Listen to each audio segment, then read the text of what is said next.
Welcome to Horror Tales, the channel that delves into the darkest realms of fear and brings spine-chilling stories to life. Prepare to be gripped by the icy fingers of terror as we embark on a journey through the shadows. Subscribe now and brace yourself for a terrifying experience you'll never forget.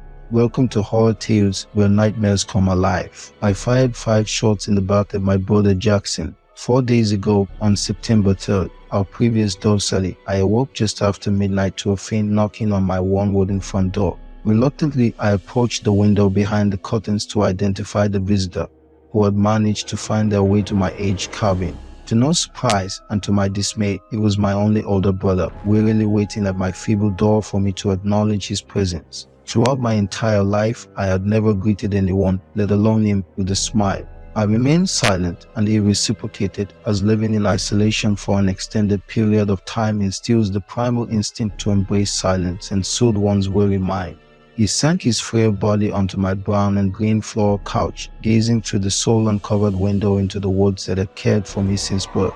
Jackson was a shallow man, someone who could gaze upon my vast expanse of pine trees without his face softening. Standing by the door, I observed him briefly before retracing my steps down the dreadfully creaky hallway to my bedroom. Sleep eluded me. I couldn't rest with an unfamiliar stranger in my abode. 10 hours later, I opened the door and ventured into the kitchen for a glass of water. Jackson sat at the dining room table, patiently waiting for me. Not to engage in conversation or sit beside him, but merely to witness his younger brother emerge into the kitchen, take 10 strides past him, and disappear into the bathroom with the broken door to comb his long brown hair. My brother was fixated on my hair, just like our father had been. Yielding to his expectations, I turned to face him after leaving the bathroom, making eye contact for the first time in perhaps a decade, before redirecting my attention to the small dog perched outside the kitchen window. Its absence during his last visit had signaled a change, and on that gloomy Sunday, something indeed shifted.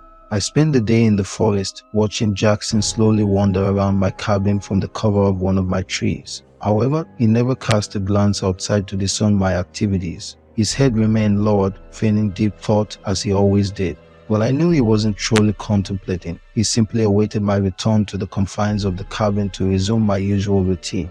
Perhaps subconsciously, my alterations in routine during his visit were my attempt to warn him of the impending event. Although I myself remained uncertain of what I would do, only my dove knew, along with whoever sent it. I doubt Jackson recognized the dove as mine, just like the pine trees. I didn't re-enter the house until late Tuesday morning. I couldn't bring myself to grant Jackson the satisfaction of observing me brushing my hair. I remained silent and motionless by the pine tree, monitoring him through the windows during those 2 days. He slept while I stayed awake. My dog perched a few branches above me, not watching Jackson or me, but simply observing. Eventually, I stumbled back through the creaky wooden front door, my eyes fixed on the floor to avoid Jackson's inquisitive gaze. I made my way down the hallway to my only bedroom. Instead of lying on the cold bed with its matching comforter, which was reminiscent of the couch my brother had slept on hours before, I made peace with my observations and settled my weary head upon the aged bedroom floor.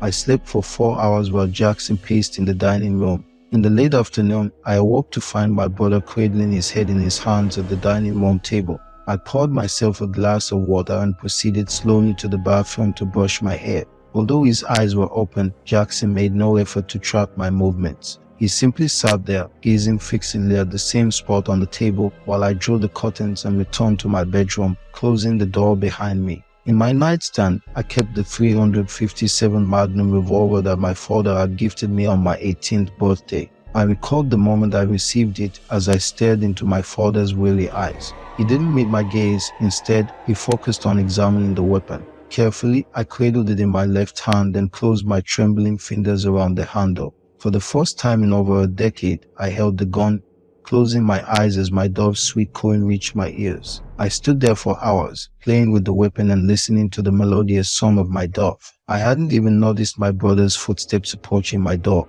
Swiftly, I concealed the revolver in my coat pocket and cautiously opened the door, revealing Jackson standing there, swaying gently with his hand firmly pressed against the wall for support. Tears began to well in his eyes, a level of emotion I had never witnessed on his face before, deeply unsettling me. I wrapped my cold hand around his forearm and guided him to the foot of my bed, where he sat down, He gazed longingly down the hallway, and I dared not inquire about what had transpired. Slowly, I settled next to his defeated form, allowing him to weave my long brown hair into braids for what felt like an eternity. Eventually, I heard my doves enchanting cooing outside the window. Rising from the bed, I tightly grasped Jackson's hand and traversed through my house and into the forest, illuminated by the moonlight. We continued until we reached Falling Rock Hill. Releasing his hand, I held his fragile wrist, and he clasped his hand around mine as we ascended the hill. I let go of my brother's arm, allowing him to proceed a few feet ahead, his gaze fixed longingly at the horizon. Drawing the revolver from my coat pocket, I shot my brother Jackson 5 times in the back. Have mercy, dear brother," he pleaded. "But the wind knows no mercy, and neither do I.